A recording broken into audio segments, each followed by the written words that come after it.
Hello students, how are you. Hindi की कक्षा में आपका स्वागत है। सब बच्चे हिंदी लिटरेचर की बुक मेघला का पार्ट 2 कोटर और कुटीर पेज नंबर 13 निकाल लीजिए। पाठ की रीडिंग शुरू करने से पहले आइए पाठ के शीर्षक पर चर्चा करते हैं। कोटर और कुटीर। कोटर मीन्स पेड़ का खोखला भाग। कुटीर मीन्स कुटिया यानी कॉटेज। बच्चों, इस पाठ को पढ़ाने का हमारा उद्देश्य हमें जीवन में आने वाली कठिनाइयों का धैर्य और संयम के साथ सामना करना चाहिए और साथ ही अपनी मर्यादा का भी पालन करना चाहिए, नहीं तो जीवन में परेशानी उठानी पड़ सकती है। शिक्षण आलोक। शिक्षकगण यानी अध्यापक। बच्चों, हमें संयम और धैर्य से कठिनाइयों का सामना करते हुए मर्यादा का पालन करना चाहिए। सबसे पहले मैं आपको पाठ का सार यानी समरी सुनाऊंगी। आइए पहले पाठ में आए मुख्य पात्रों के बारे में जानें। कहानी के मुख्य पात्र। चातक। चातक एक पक्षी है जो चातक पुत्र का पिता है। चातक पुत्र जो चातक पक्षी का बच्चा है। तीसरा पात्र बुद्धन जो एक गरीब मजदूर है और लकवे की बीमारी से पीड़ित है। चौथा पात्र गोकुल जो बुद्धन का बेटा है और मजदूरी करके घर का खर्च चलाता है। महतो जो इस कहानी में एक जेंटलमैन है। ओवरसियर। ओवरसियर यानी ठेकेदार जो मजदूरों से मजदूरी करवाता है। पूरी कहानी चातक, चातक पुत्र, बुद्धन और गोकुल के इर्द गिर्द घूमती है। चलिए अब मैं आपको इस पाठ का सार सुनाती हूँ। एक बार गर्मी का मौसम था। चातक पुत्र प्यास के कारण व्याकुल हो रहा था। चातक पिता ने उसे समझाया कि वे केवल बादलों का ही जल पीकर जिंदा रहते हैं। यह उनका कुल व्रत है। कुल व्रत यानी पूर्वजों की परंपरा। चातक पुत्र ने अपने पिता की बात नहीं मानी और बोला वह इस कुल व्रत को तोड़ेगा। वह बादलों के स्थान पर किसी अन्य स्थान का जल ग्रहण करेगा। तो चातक पिता ने पूछा कि वह कहाँ से जल ग्रहण करेगा। तो उसने कहा वह गंगा नदी का जल ग्रहण करेगा। पिता ने समझाया यदि तू नहीं मानता तो जा। पिता की आज्ञा पाकर चातक पुत्र उड़ चला। वह तीसरे दिन थकान मिटाने के लिए बुद्धन के घर के आंगन में लगे नीम के पेड़ पर आराम करने लगा। बुद्धन एक बहुत ही गरीब मजदूर था। वह लकवे की बीमारी से पीड़ित था। उसका बेटा गोकुल मजदूरी करके घर का खर्च चलाता था। एक दिन गोकुल को घर लौटने में देरी हो गई। पिता के पूछने पर उसने बताया कि जब वह घर वापस आ रहा था तो उसे रास्ते में बटुआ पड़ा मिला।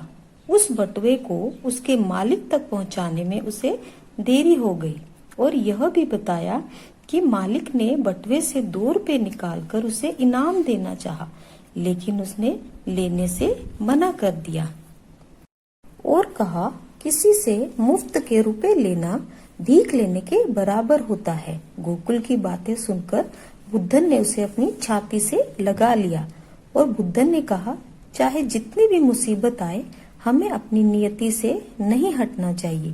पेड़ पर बैठे चातक पुत्र ने दोनों की बातें सुनी और वह सोचने लगा कि वह कितना अभागा है कि उसने अपने पिता की बात नहीं मानी।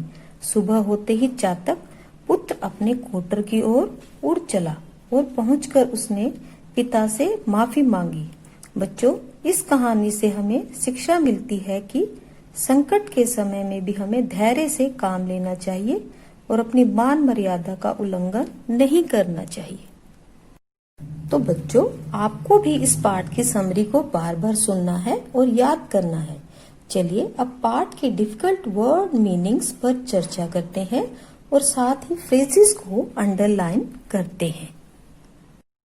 कोटर, क को ओ टर, कोटर। कुटीर, क को छोटा ऊ ट को बड़ी ईर, कुटीर। उपरांत, उपरांत मीन्स बाद में, आफ्टर। ऊप, रको आ ऊपर अंग त, उपरांत। संयम, सको अंग यम, संयम। संयम मीन्स कंट्रोल। कठिनाइयों, क ठ को छोटी ई ना, छोटी ई य को ओ पीछे बिंदी, कठिनाइयों। मर्यादा की सीमा का भी पालन करना, to follow the limit of modesty. सूर्य की किरणों से, बिकॉज ऑफ सन रेस। पृथ्वी, प के पैर मेरी आधा थ व को बड़ी ई, पृथ्वी, अर्थ। चातक, चकवा तक, चातक। व्याकुल, आधा व यकवा क को छोटा उल, व्याकुल मीन्स चिंतित, वरिड। प्यास के कारण, ड्यू टू थर्स्ट। प्राण, प के पैर में पदेन आ अण, प्राण मीन्स लाइफ, जीवन। धैर्य, धैर्य मीन्स धीरज, ध को वै य के ऊपर रेव, धैर्य मीन्स पेशेंस। कुलव्रत यानी पूर्वजों की परंपरा, ट्रेडिशन ऑफ एंसेस्टर्स। क को छोटा ऊ ल, व के पैर में पदेन त, कुलव्रत। विरोध, विरोध मीन्स खिलाफ, व को छोटी र को ओ ध, विरोध, अपोज। बादलों के स्थान पर, on the place of clouds. चलिए पेज नंबर 14 पर चलते हैं। विवश, व को छोटी ई वश, विवश। विवश मीन्स मजबूर, हेल्पलेस। ग्रहण, ग के पैर में पदेन हण, ग्रहण मीन्स प्राप्त करना। पोखर, प को ओ खर, पोखर मीन्स तालाब, पोंड। स्मरण, आधा स म र अण, स्मरण, याद, रिमेम्बर। गंदे, ग को अंग ध को ए, गंदे, डट्टी। फुहरी, फ को छोटा ऊ ह र को बड़ी, फुहरी, कांप गया। पिता की आज्ञा पाकर, after taking permission of father. Buddhan, ब को छोटा ऊ आधा द, धन, बुद्धन। आंगन, आ ऊपर चांद बिंदु, गन, आंगन। कोर्ट यार्ड, विश्राम करने के लिए, विश्राम मीन्स आराम, व को छोटी ई श्र को आम, विश्राम, फॉर टेकिंग रेस्ट। पक्षाघात, प क्षकवा घकवात, पक्षाघात मीन्स लकवा, पैरालिसिस। गोकुल, घ को ओ क को छोटा उल, गोकुल। संध्या समय तक, संध्या स को अंग आधा ध या, संध्या, टिल इवनिंग टाइम। ओवरसियर, ओ व र स को छोटी ई य र, ओवरसियर मीन्स कॉन्ट्रैक्टर, ठेकेदार। मजदूरी, म ज के पैर में बिंदी, द को बड़ा ऊ र को बड़ी ई, मजदूरी, लेबर। पैसों के अभाव के कारण, अभाव मीन्स कमी, अभकवाव, अभाव, due to shortage of money. बटुआ, ब ट को छोटा ऊ आ, बटुआ मीन्स पर्स। महतो, म ह त को, महतो मीन्स जेंटलमैन। घंटे, घ को अंग ट को ए, घंटे। निस्पंद, न को छोटी आधा स प को अंक द, निस्पंद मीन्स जड़, कठोर, मोशनलेस। इनाम के रूप में, एज एन अवार्ड। इनकार, छोटी ई न ककवार, इनकार, मना करना, टू डिनाय। ईमानदारी, बड़ी ई मकवान, दकुआ रको बड़ी ई, ईमानदारी, ऑनेस्टी। गर्व, ग व के ऊपर रेव, गर्व, अभिमान, प्राइड। निर्जीव, शरीर, न को छोटी ई, ज को बड़ी ई, ऊपर रेव, वो, निर्जीव, लाइफलेस, शरीर, श र को बड़ी ई र, शरीर, बॉडी। संचार, स को अंग चकवार, संचार, मूवमेंट। छाती, छकवा त को बड़ी, छाती मीन्स चेस्ट। बच्चों, आपको इन कठिन शब्दों को स्पेलिंग और अर्थ सहित याद करना है। तो आइए अब पाठ की रीडिंग शुरू करते हैं। दोपहर के समय सूर्य की किरणों से पृथ्वी जल रही थी। कोटर में बैठा चातक पुत्र प्यास से अति व्याकुल था। उसने अपने पिता को बताया कि प्यास के कारण उसके प्राण निकले जा रहे हैं। पिता ने पुत्र को धैर्य धारण करने को कहा। उसने अपने पुत्र को बताया कि हम केवल बादलों का ही जल ग्रहण करते हैं, यह हमारा कुल व्रत है। चातक ने अपने पिता की बात का विरोध किया और कहा, मैं इस व्रत को तोड़ूंगा। मेरे प्राण निकले जा रहे हैं। मैं बादलों के स्थान पर किसी अन्य स्थान का जल ग्रहण करूंगा। इस पैरे में बताया गया है कि गर्मी का मौसम है। कोटर में बैठा चातक पुत्र अपने पिता से कहता है कि प्यास के कारण उसके प्राण निकल रहे हैं। पिता पुत्र को धैर्य बंधाता है और कहता है वे केवल बादलों का ही जल ग्रहण कर सकते हैं। लेकिन चातक पुत्र नहीं मानता और वह कुल व्रत को तोड़कर बादलों के स्थान पर किसी अन्य स्थान का जल ग्रहण करने की बात करता है। चलिए पेज नंबर 14 पर चलते हैं और रीड करते हैं सेकंड पैरा। चातक पिता ने विवश होकर पुत्र से पूछा, यह बताओ तुम जल कहाँ से ग्रहण करोगे? क्या उस पोखर से जल पियोगे जहाँ पशु पक्षी एवं मनुष्य जल ग्रहण करते हैं? चातक पुत्र को पोखरी के गंदे जल के स्मरण से ही फुहरी आ गई। वह बोला, मैं गंगा जल ग्रहण करूंगा। पिता ने उसे समझाया कि गंगा जी तो यहाँ से बहुत दूर है।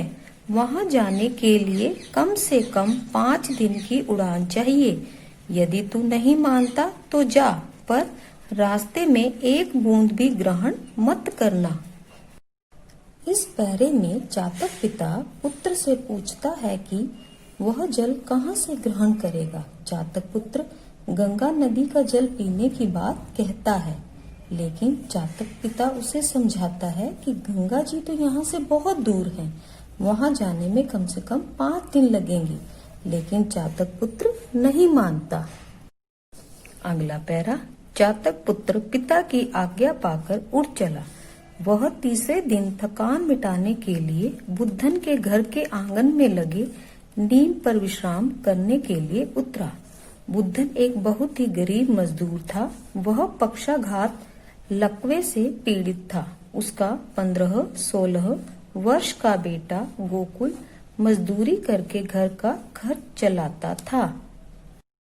इस पैरा में चातक पिता अपने पुत्र को जाने की आज्ञा देते हैं और चातक पुत्र उड़कर बुद्धन के घर पहुंच जाता है और उसके घर के आंगन में लगे नीम के पेड़ पर 3 दिन तक आराम करता है।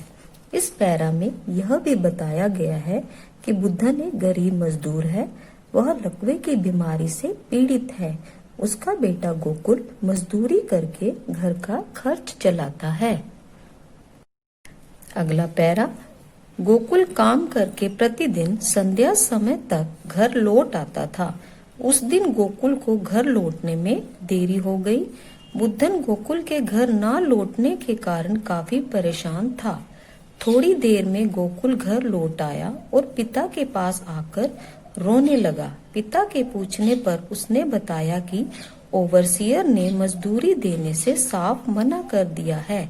पैसों के अभाव के कारण आज घर में खाना नहीं बनेगा। इस पैरे में बताया गया है कि गोकुल को घर आने में देरी हो जाती है और वह पिता के पास आकर रोने लगता है। पिता के पूछने पर वह बताता है कि आज ओवरसियर ने उसे मजदूरी नहीं दी। आगे देखिए। जब पिता ने घर देर से आने का कारण पूछा तो गोकुल ने बताया कि घर लौटते समय उसे रास्ते में एक बटुआ पड़ा हुआ मिला। उसमें काफी रुपए थे। वह बटुए के मालिक को ढूंढने लगा। उसे दूर जाती एक गाड़ी दिखाई दी। उसमें एक महतो बैठे थे। वह गाड़ी की दिशा में दौड़ा और आधे घंटे में गाड़ी के पास पहुंच गया। उसने महतो से पूछा, महतो तुम्हारा कुछ खो तो नहीं गया? इस पैरे में बताया गया है कि बुद्धन गोकुल से घर देर से आने का कारण पूछता है और गोकुल पिता को रास्ते में बटुआ मिलने की बात बताता है। वह एक गाड़ी का पीछा करके बटुए के मालिक को ढूंढता है। अगला पैरा पढ़ते हैं। महतो ने जेब पर हाथ रखा तो वह पत्थर की भांति निस्पंद हो गया। गोकुल ने उसका बटुआ वापस लौटा दिया। महतो ने रुपए गिने, रुपए पूरे थे। उसने बटुए में से 2 रुपए निकालकर गोकुल को इनाम के रूप में देने चाहे, पर गोकुल ने इनाम के रुपए लेने से साफ इनकार कर दिया और कहा, मेरे पिताजी ने किसी से भी भीख लेने से मना किया है, मैं मुफ्त के रुपए नहीं लूंगा। गोकुल की बातें सुनकर बुद्धन की आंखों में आंसू बहने लगे। उसे पुत्र की ईमानदारी पर गर्व हुआ। उसके निर्जीव शरीर में प्राणों का संचार हो गया। उसने गोकुल को अपनी छाती से लगा लिया। इस पैरे में बताया गया है कि गोकुल महतो से बटुए के बारे में पूछता है और बटुए की बात सुनकर महतो जड़ बन जाता है।